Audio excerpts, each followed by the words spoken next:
I'm Piercy Janwell, and you're listening to Unsubscribed. Every episode, I sit down with business leaders to help you question everything you thought you knew about marketing.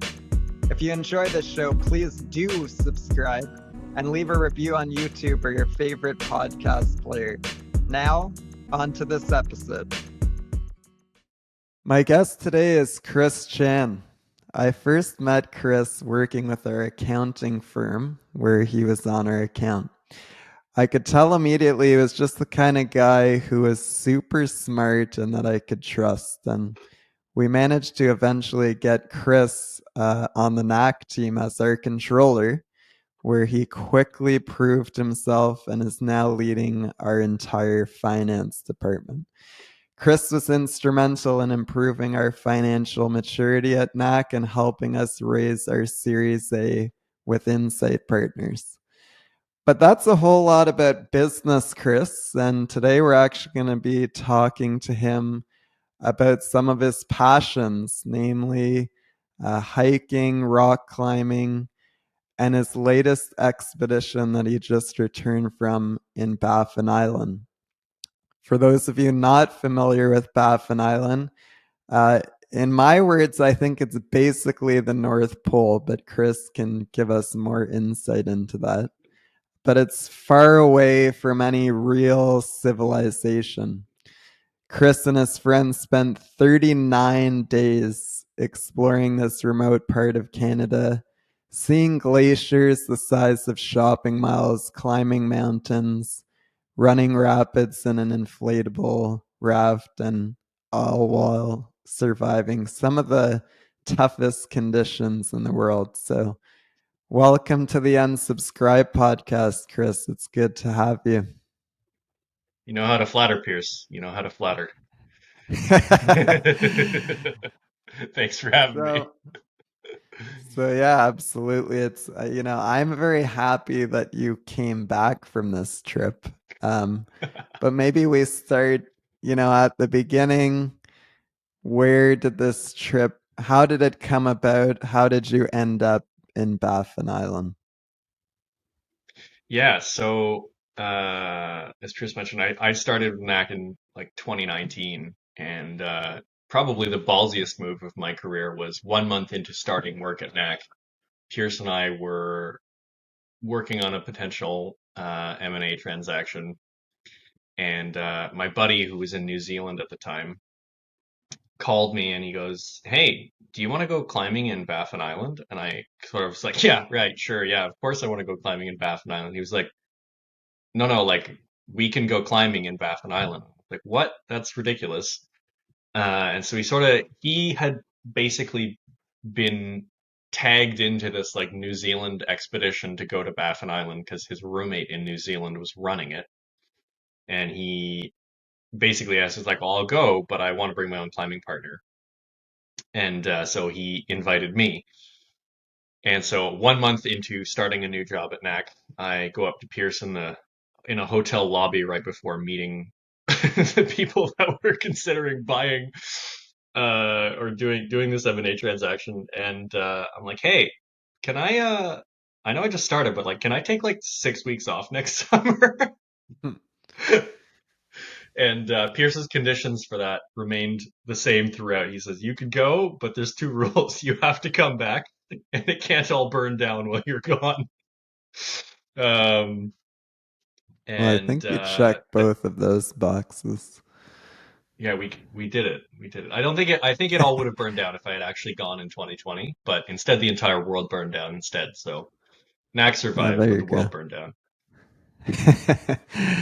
Yeah. Okay, so you mentioned climbing. You want to go climbing. Maybe give everyone a sense for, what you mean by climbing and how long you have been doing that for. Yeah. So I started climbing in 2012. I came to Ottawa for university. And I didn't want to deal with intramurals, so I took up climbing because I was like, I don't know, what's something that I can sort of do independently and spend a lot of energy on, and it's like not too much of a hassle to get into. And I went like deep down the rabbit hole. Um, I started like just bouldering, and then I there's like a whole explanation of types of climbing. But I got into climbing like a full 10 years ago. Um, and so for those of you that have been to a gym, you know what bouldering is. It's basically just like it's a few really hard moves that doesn't take you very far off the ground. It's really fun. It's like a big problem solving exercise. And then you've probably seen some ropes that like go from the bottom to the top and then back down again. That's top roping. And then when you really start getting into it, you get into lead climbing, which is where there's no rope on that like is preset. You have to bring the rope up with you. And that's sort of I fell in love with that when I learned how to do it. And there are many, many subsets of how you do that. Sometimes there's places to clip into the wall in the wall for you already. And sometimes you're just like following crack systems up the wall. This is typically outside on actual rock, but you're like following crack systems up the wall so that you can put your own pieces of protection into the wall as you're climbing. And so that's what the type of climbing is on Baffin Island. And it's on like a scale that's kind of hard to describe because it like the wall most of the walls in the area of Baffin Island that I went to are like between like 12 and 1500 meters high, and you're basically at sea level. So you're on an ocean fjord or a river that feeds an ocean fjord, and then there's just these like kilometer high walls that surround you on either side all the way up this valley. Um, and so that's sort of it's very hard to like That's picture crazy. that in your head, but yeah. I've seen some pictures and it is, yeah, I've never seen mountains like that. So, Chris, like on a scale from it's your first time at a rock climbing gym to Alex Hanold, like where are you on that scale? I'm so much closer to first time at the gym than I am to Alex Honnold. It's like the scale of it's yeah. On that scale, I'm very much I'm way closer to the first time at the gym scale. Like I've been climbing for 10 years. I've been climbing for a long time, but like I'm not even close to professional. There's no scale. There's like orders of magnitude in the skill and confidence and experience that he has between where I am and where he's at. Okay, on a scale from average person to you, where, or I guess I just want to say, like, Chris is not that. It wasn't like your first time rock climbing. You've done 10 years. You don't go to Yeah. Baffin Island to like learn how to climb. No, you do not go to Baffin Island to learn how to climb. Most people don't go to Baffin Island to climb. Most people go to Baffin Island to hike.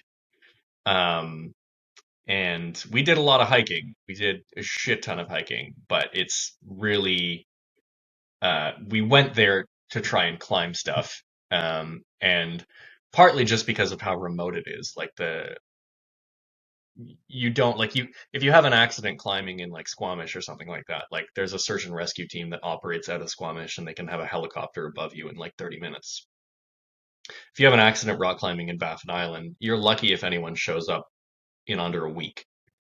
Um, so You're you on kind of your have to own. be, yeah, you're on your own. You have to be very confident in your ability to get in and out. And if you do have to hit that like SOS panic button, like someone come help me, like it's gonna be it's gonna be a long time before anyone gets there. So, I've gone on a few camping trips over the weekend, and it's a lot of work to get everything together to do that. Like, how do you prepare for 39 days uh where there's not like a Home Depot or a grocery store down the street, right? Um, yeah, it's like originally we were planning on going in 2020. My buddy called me in 2019. We were planning on going in 2020, and that obviously got canceled. 2021 also got canceled. So we did it in 2022, and it's probably a good thing that it got canceled 2 years in a row because there's a lot. Um, the first thing that you have to do is just like lower your standard of living and hygiene. That's the first thing. Because it's There's unmaintainable. You can't stay clean, you can't stay that hygienic if you're in the middle of friggin' nowhere for essentially 40 days. Um, you I did a little bit of illegal food smuggling. Um, we ordered a lot. Originally, there was supposed to be like 11 people on this trip, and I made an order for everyone of dehydrated food from Backpackers Pantry. Um, Shouts out to Backpackers Pantry for giving us a sweet deal. But they only ordered the States, and so I had a buddy that was living in New York City, and I was like, "Hey, can I order this to you, and then like I'll come down and get it?" He was like, "Sure, I'll do you one better. Why don't you order it to me and we'll meet up in the Adirondacks, which is like it's actually a lot closer to me than it is to him. It's like 5.5 hours away from him. But we met up in the Adirondacks and he brought all the food. I should show you I have a picture, Pierce, of all of the food like emptied loose in my Civic trunk, and it like that's the fullest my trunk has ever been. It's just like dehy packages strewn across my trunk. So, Um, so for people out there who don't know, like, what is dehydrated food?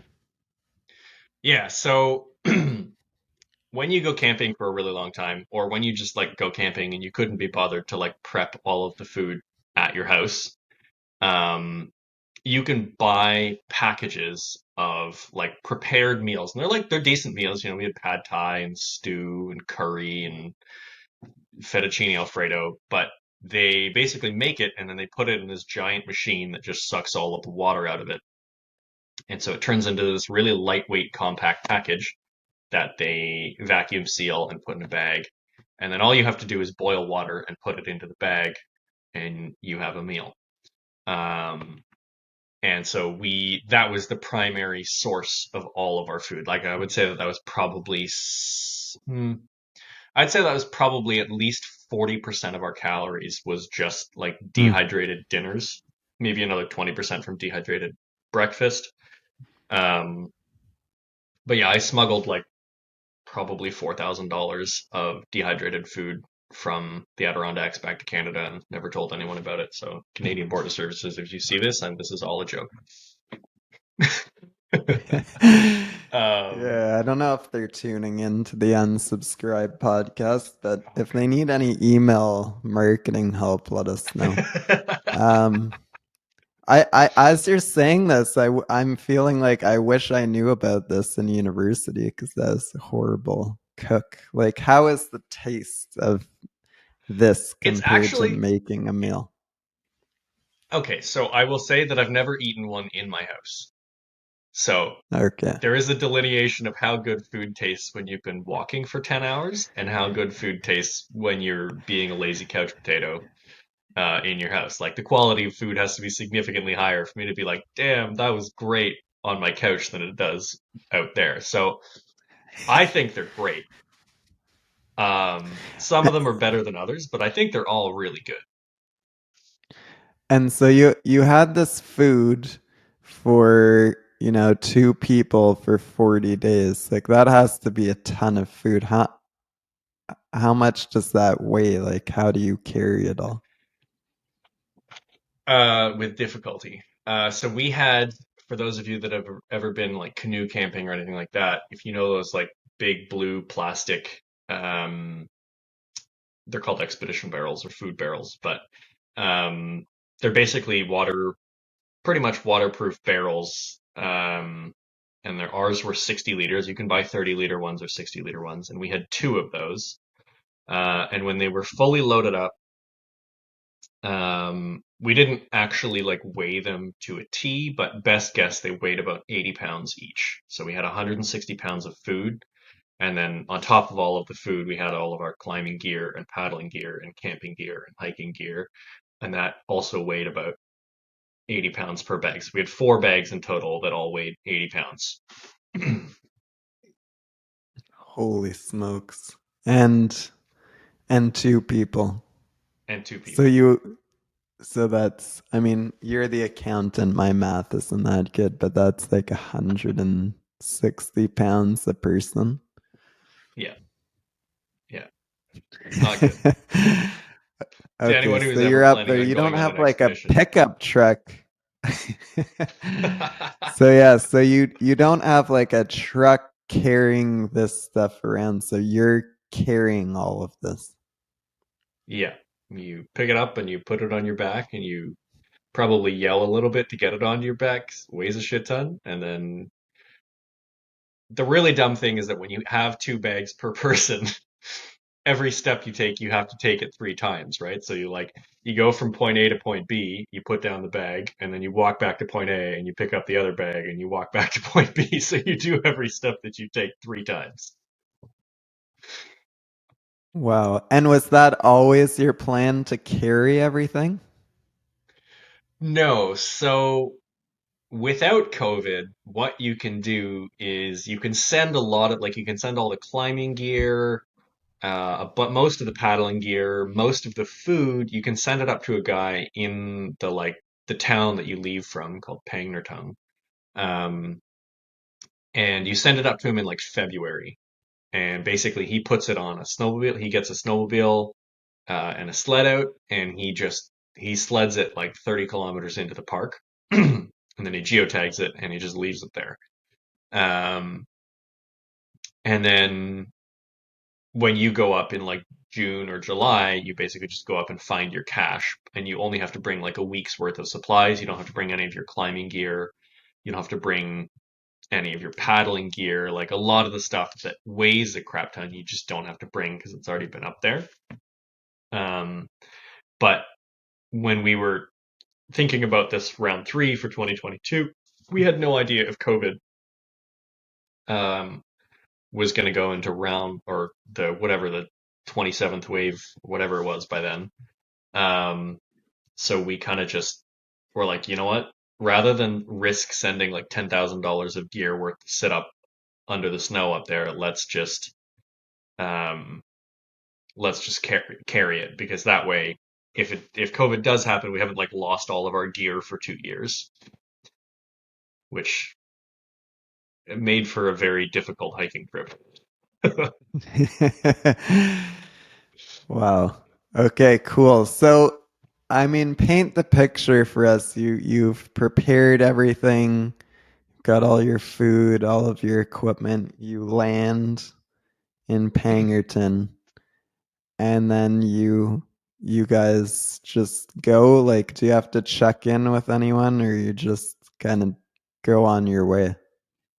Yeah, so when you arrive in Pangnirtung, um, it's a pretty unique experience because one, it's a dirt airstrip. So if you ever thought anything that happened at any of the airports that you've been at was sketchy before, you should try landing on a dirt airstrip that's like maybe a kilometer long. So if the landing doesn't start perfectly, they just take off again and they don't try again. They just if literally like we watched it happen, somebody tried one of the flights came in, they didn't touch down perfectly and they just flew right back to Iqaluit because they don't have enough gas to basically dick around trying to land a bunch of times. Yeah. Wow. So that's your first experience is that you fly in really short dirt airstrip and then you get off and you're just like on the airstrip and you walk yourself over to the airport, which is just like a yellow building. There's nothing, there's no like security. It's just like a yellow building that's at the end of at the end of the community. And you know how your bags normally show up magically on a carousel from a little gated area somewhere in the airport. No, they just kind of like open up the airplane and start like throwing it into the building. That's how you get your bags. They just put it all in a truck and they just start throwing it into the building, and you have to sort through it and get your bag. So we had 8 bags when we arrived because everything needed to be flying weight. You can't take an 80-pound bag to the airport. The airport workers union does not like that very much. Um, so we had 8 bags, and the first we arrived at like 7 p.m. and everything was closed. So you do have to check in, but we had to check in the next day. So we had to figure out how to get ourselves to the campground, but like we didn't know where the campground was, and we had 8 bags. So we'd basically just be doing like laps up to the campground with 8 bags. So eventually we found some guys with a truck and we paid them like $40 or something like that to take us up to the campground. Turns out it was like a 7-minute walk away or something like that, so that felt pretty bad for $40, but I'll still take it. I think it was worth it. Um, and then the next day, after we had like repacked all of the bags to be down to just the 4 bags, We went to the Parks Canada office, checked in, because basically they keep a list of everyone that's in the park, and you have to check in and check out. And if you don't check out on your like stated checkout day, they like start asking people that come out of the park if they've seen you. Um, Wow. giving Pierce a lot of confidence about my ability to pinpoint a Yeah, location. this is crazy. um, I I'm just and curious then as these, yeah, keep going and then yeah, no, so like after you check in, they like it's really funny. They like do this whole thing of like, like where are you going? What does your tent look like? What do your bags look like? Like what color is your jacket so that we can like do a flyover and identify you kind of thing. Um, where are you planning to hike? Are you planning to leave gear anywhere? Um, and then at the end of it all, they send you over to another little room that has like if you were in high school in the early 2000s, like a rollout projector cart with a video, like you put it's an actual VCR. It's friggin' hilarious. And it's a polar bear safety video. And it's literally just like, it's a video about polar bears and how you shouldn't fuck with them. Um, which is a hilarious thing to show a whole bunch of people that have just shown up in the Arctic. But the funniest, did I think that my favorite thing inspire about a lot of confidence for you? Oh yeah, yeah, yeah, for sure. And the funniest thing is that their advice for like how to deal with a polar bear is basically just fight the polar bear. So like if you see yeah, yeah, yeah, they're like if you see a polar bear and the polar bear decides that it's gonna fuck with you, just fight the polar bear because you'll never get away from it and it's not gonna leave you alone. So the only way it's gonna leave you alone is if you somehow manage to injure it enough that it decides that fighting you isn't worth it. Which basically just means you're Right, screwed because they weigh like right. 2,000 pounds and they run faster than a horse. Yeah. How much of this is just to like scare you from not going into the park? Oh, there's no way anyone who shows up there isn't going into the park. Like it's a $2,000 flight from Ottawa. Like if you're coming from anywhere that's not Ottawa, like we met some people that came from friggin' Australia. It must have cost them like $6,000 round in flights. So like you show up How, there and they're like, "Oh yeah, there's polar bears." They're like, "I don't care. I'm $6,000 deep." I'll fight a polar bear. Let's go. Uh, do you have a sense for like how many people have done what you did? So like specifically what we did, probably very few people. Like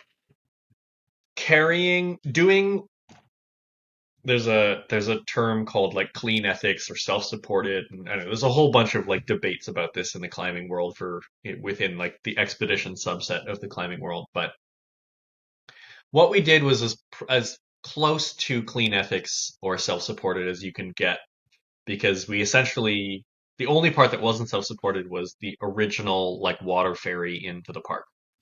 So we took a water ferry 30 kilometers into the park, and that was the only piece of outside help that we had throughout the entire expedition.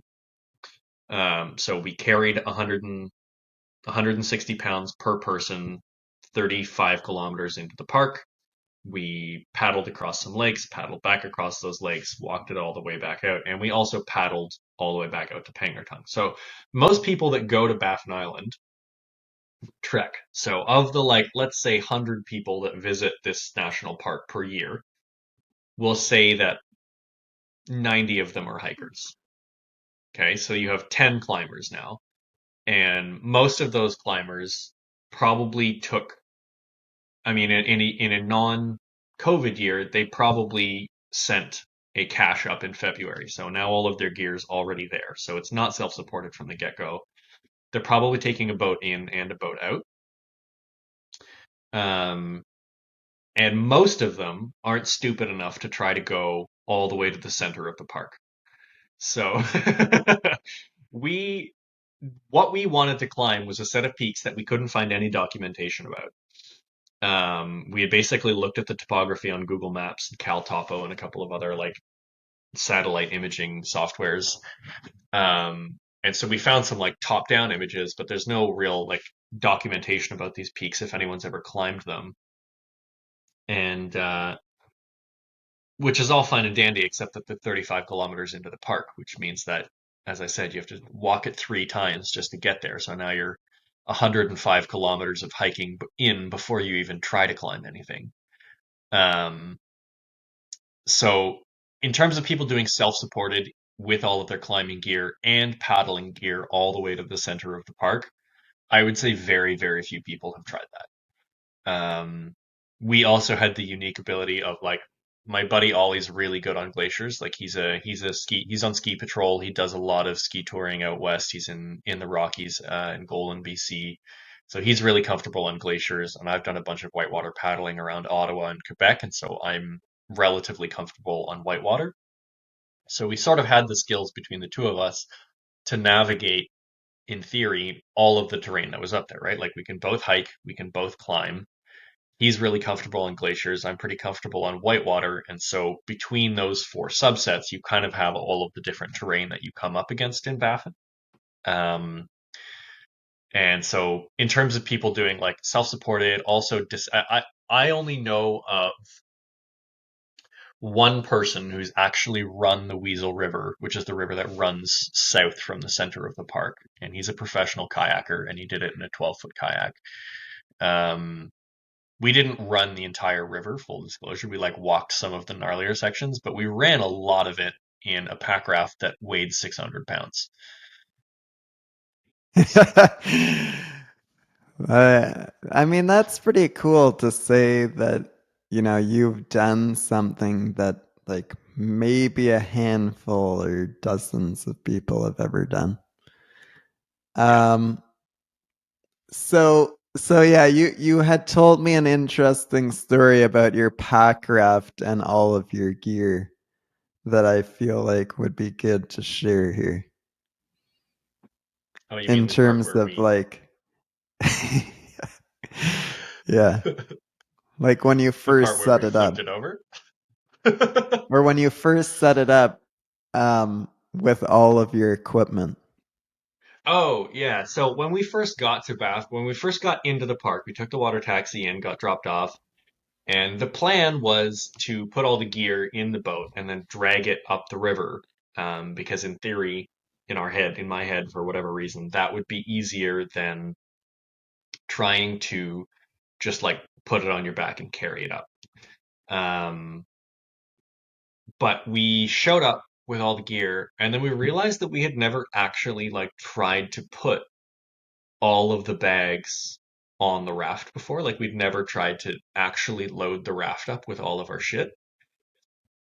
And so we started trying to load up the bags, and it's just like if any of you that are listening have ever been in a canoe, you know that standing in a canoe is a really bad idea because you get a really high center of gravity and the boat just flips over. So it's kind of the same thing with a pack raft where the higher the center of gravity in the pack raft, the easier it is to just like flip the whole thing over. Um, and when you put 300 and some odd pounds of gear plus two guys on top of a pack raft, the pack raft is a junk show. Like it is an absolute junk show of a boat. Um, you can't like it's like always right on the edge of flipping over, always. So it was yeah. When we first loaded it all up, it was a it was a huge junk show, and then to make it worse, dragging the boat turned out to be a terrible, like an absolutely terrible idea. We spent probably 3 hours dragging the boat, and we might have moved it like 700 meters. Um, and Wow. yeah, that was a pretty rough day one. So maybe you can you kind of share more about the weather when you were there and sort of the I know when you get up north like eh, the sun either doesn't go down or it's always up. Like can you just explain maybe more about the conditions? Yeah, so as Pierce said, in the north, or the further you go north, the more uh, not to be punny, but the more polarized the weather is, right? Like you either get always sunlight or always dark. And so in the summer, it's always sunny.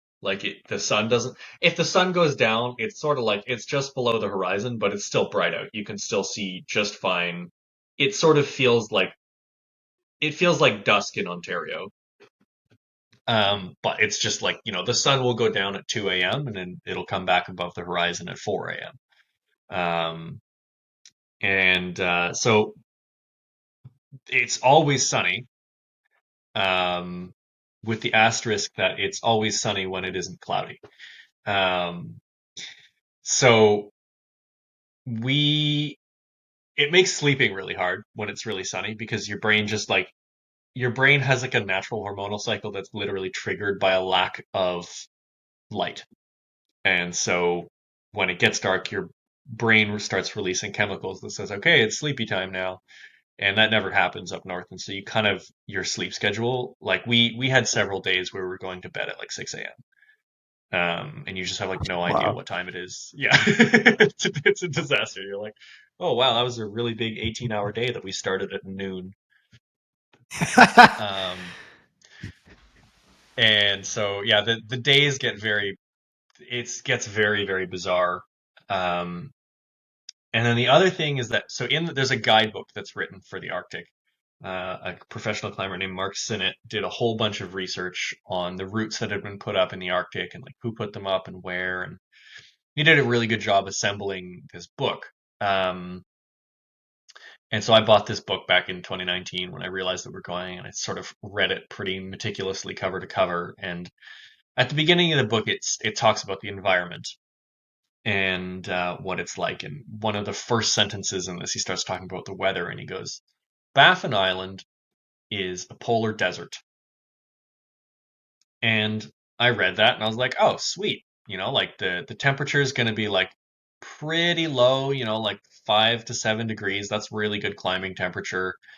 Um, and really low precipitation. That's also great. Like no precipitation means that you can climb all the time. And if it's always sunny and always dry and always cool, then it's just perfect climbing conditions at all times.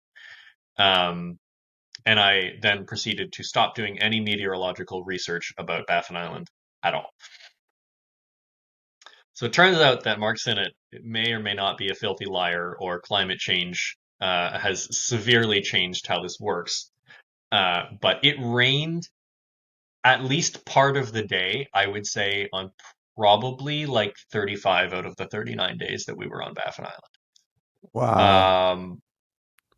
Which sucks because if it rains a little bit, then the rock is wet, and then you have to wait for the rock to dry out before you can start climbing it. And then once it's dry, you also then need like a full, because of how big the objectives are, like you need 18 to 24 hours, excuse me, 18 to 24 hours of good weather to climb something.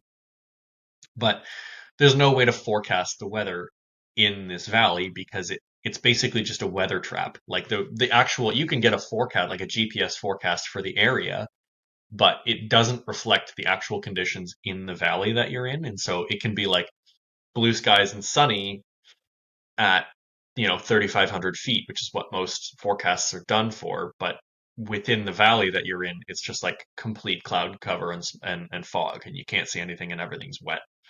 Um, so it made it really, really like difficult emotionally to just like keep wanting to do stuff because the further you go into the park, the shittier the weather gets because you get closer and closer to the ice cap, like the penny ice cap. Um, and yeah, it's just like the further you go in, and basically where we wanted to climb was just like the epicenter of shitty weather. And we spent like 3 days there just waiting for there to be good weather. And apparently there was good weather above us, but we were just living in a cloud. Um, Mm. so yeah, that makes it really difficult. To be fair, we did when we got out, we went to the parks office. We were like, "Hey, has this been like a really wet summer?" And they're like, "Yeah, starting like 8 weeks ago, it got like we've been having a lot of precipitation." I was like, "Perfect." So like what you're saying is the day that I arrived, Baffin was like, "No, fuck you. You shall not climb." Oh man, that must have been tough. Yeah, like I'd love to hear from you just like what were the best, worst, and hardest parts of the trip? Yeah.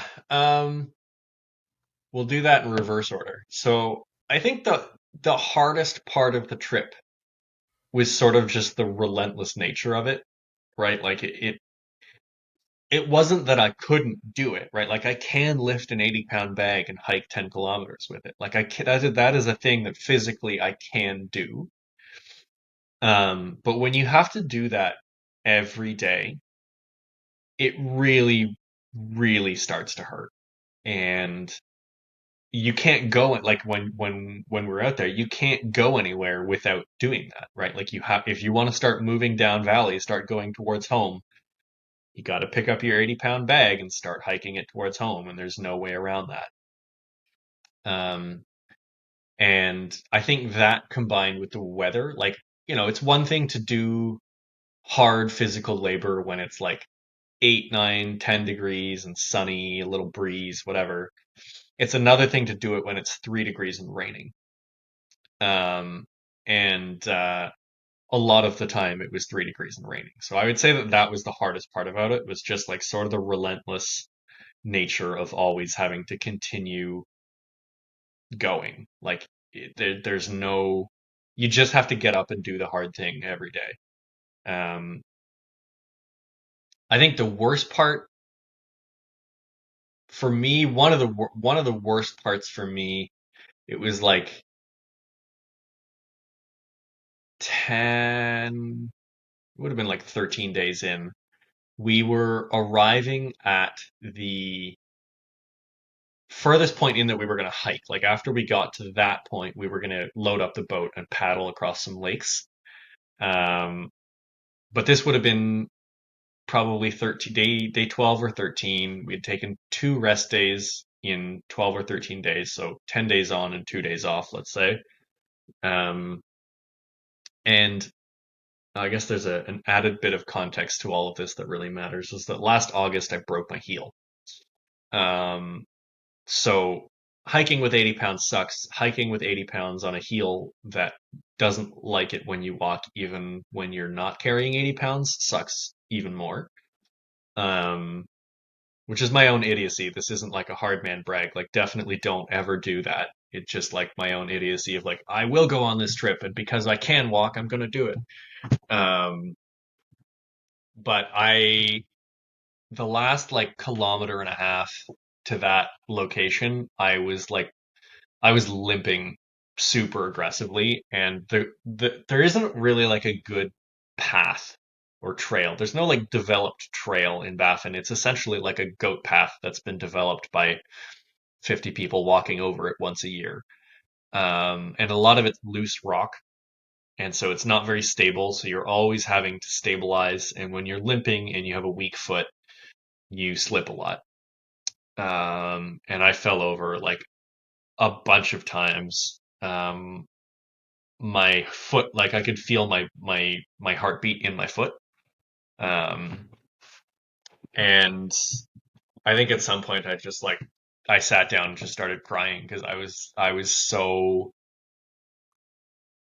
so messed up, and it was like the most acute pain I think that I had throughout the trip. It wasn't necessarily like the hardest thing. Like again, like obviously I did it. I'm back in Ontario, but it's just that I remember that very specifically. And then when I got to where we were going, I put the pack down and I went and just like put my foot in the lake that was beside the campground.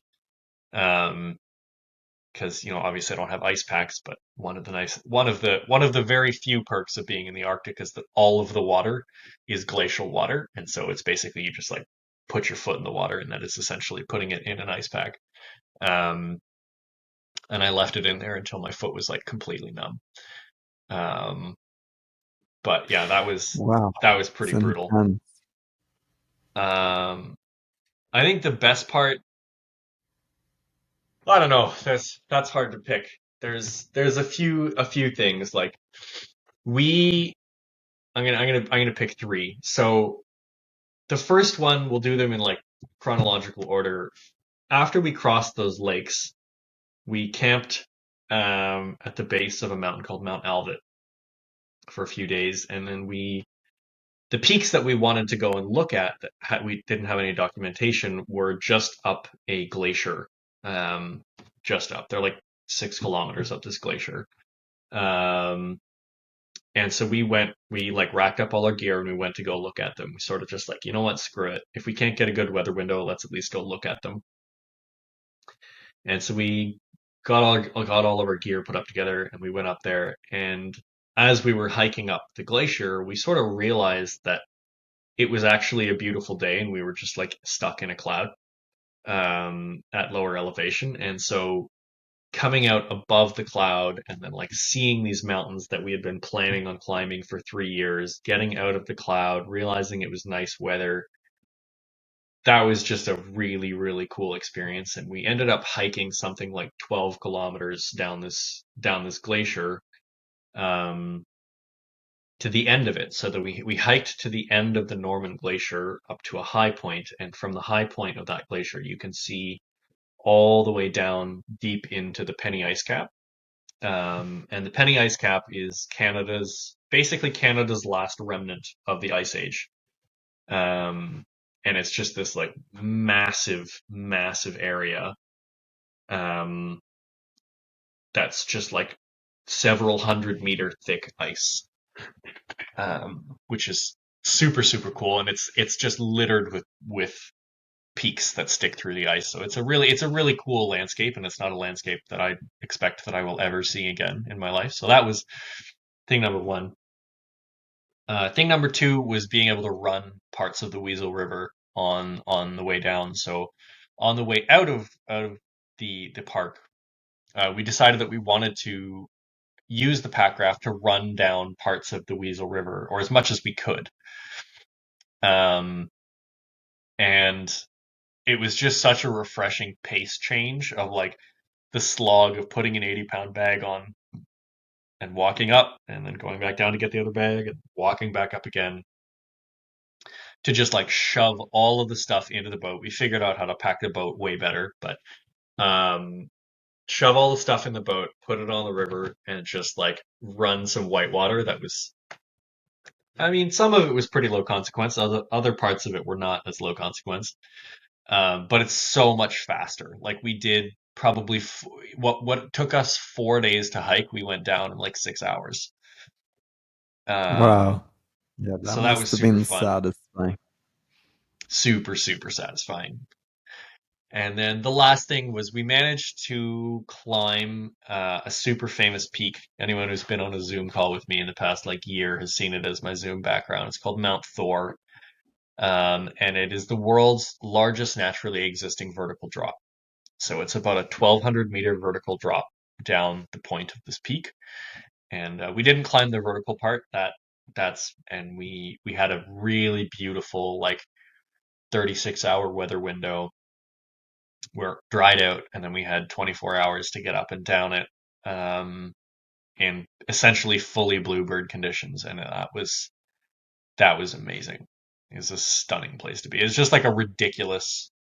It's such a ridiculous place to be above everything by 1,800 meters, and I don't know. It's a wild landscape. It doesn't it's so hard to compare it to anything in Ontario. Like if you ask me to describe it, it doesn't there's nothing that even like remotely looks the same.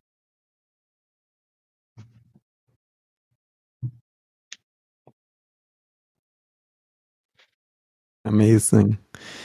So, I mean, you were basically off the grid for 39 days, in some pretty challenging conditions with, no distractions like the internet.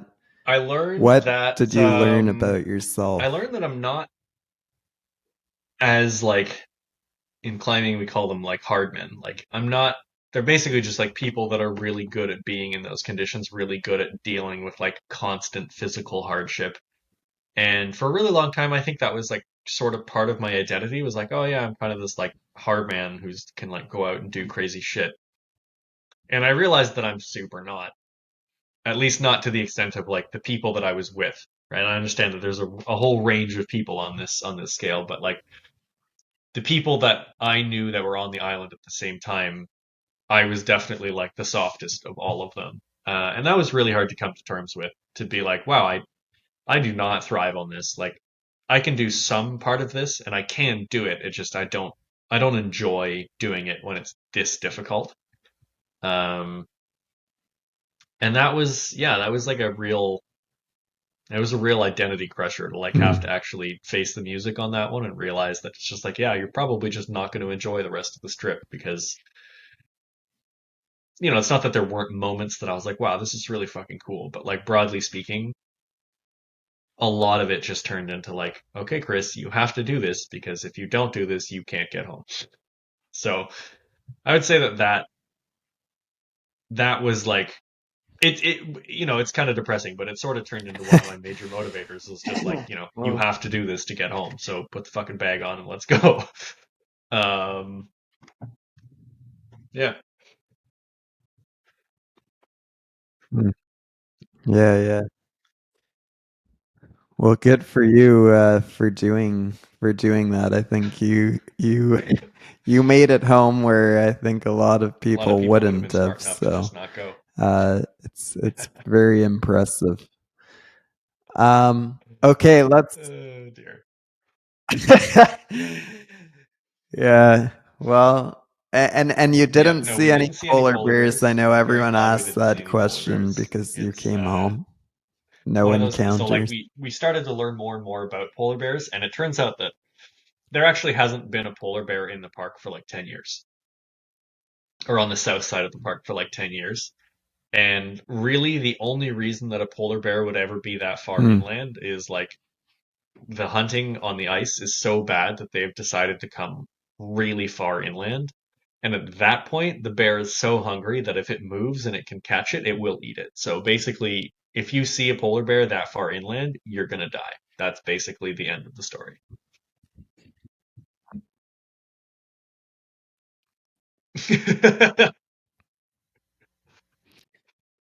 All right.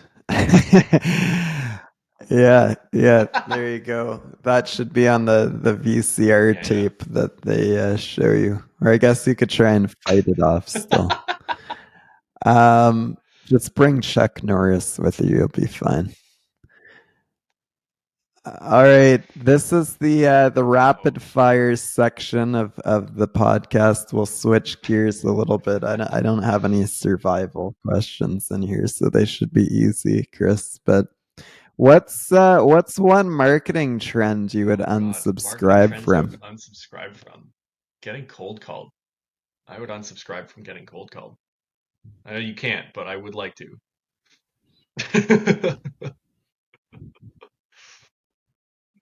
No, I have 27 emails since the Is start of this email podcast. dead?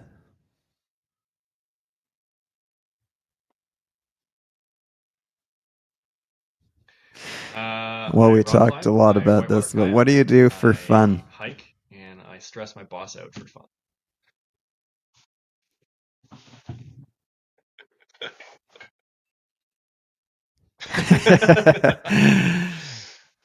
You also make my life a lot easier too. Um, who is one person you admire in the business community and why? I really admire Alvin Malik. He's the head of finance at Posh Technologies currently. Um, he is the very definition of someone who's just figured it out for himself. I think he's done it all right by like meeting the right people and having the right conversations. But if you can ask anyone who has ever met Alaman, and he is the guy that knows everyone and how to get the answer to everything. And I think his ability to like know what he needs to know and what he needs someone else to know is a trait that I really really admire in Alaman.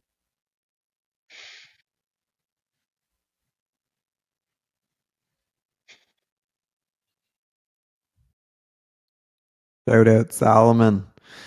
Um, what's one piece of career advice that you've learned that you Just think be might honest. help Like others? I Pierce told a sort of touched up version of how I actually got this job, but like I got this job by reaching out to Pierce and saying, "Hey, I really want to do that job. I have no idea how to do that job. but I think it would be really fun if you would hire me to learn how to do that job.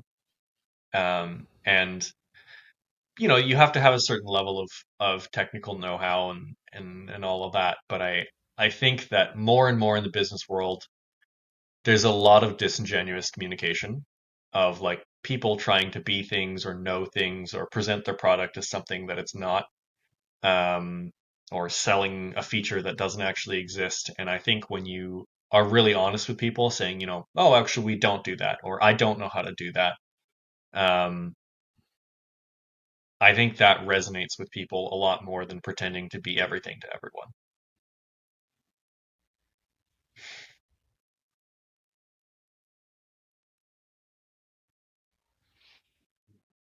Nice. Last one. Who else I do you would think I we would should love to see you interview and on Chris the Walker from Refined Unsubscribe Labs chatting. I podcast? think that would be super. I think that would be a super super interesting discussion. Um, I'm sure you've seen his stuff on LinkedIn, but I think that would be a super interesting podcast. Yeah. Yeah, yeah, it's good. I gotta reach out to him. Nice. Well, Chris, this has been awesome to hear more about your expedition, to hear what it took to get prepared to do it. The mental preparation, the what you actually need, and then how to do something like this and come back alive, and what you learned about yourself. I think for me, when I have to go camping for like 2 nights in a row, it's going to really give me a lot of motivation to get through that. But really, it's amazing what you've done, something that very few people have ever done before. And I feel like it's a pretty epic story that you'll have forever too. So Awesome. Well, thank thanks you for having me on the for podcast. coming on and sharing that with us. Thanks for listening to Unsubscribed, a podcast created by Knack. If you enjoyed this episode of Unsubscribed, be sure to subscribe to my podcast and leave a review on your favorite podcast player. If you have any feedback or want to chat, feel free to reach out to me on LinkedIn or follow me on Twitter at marketing_101. Cheers.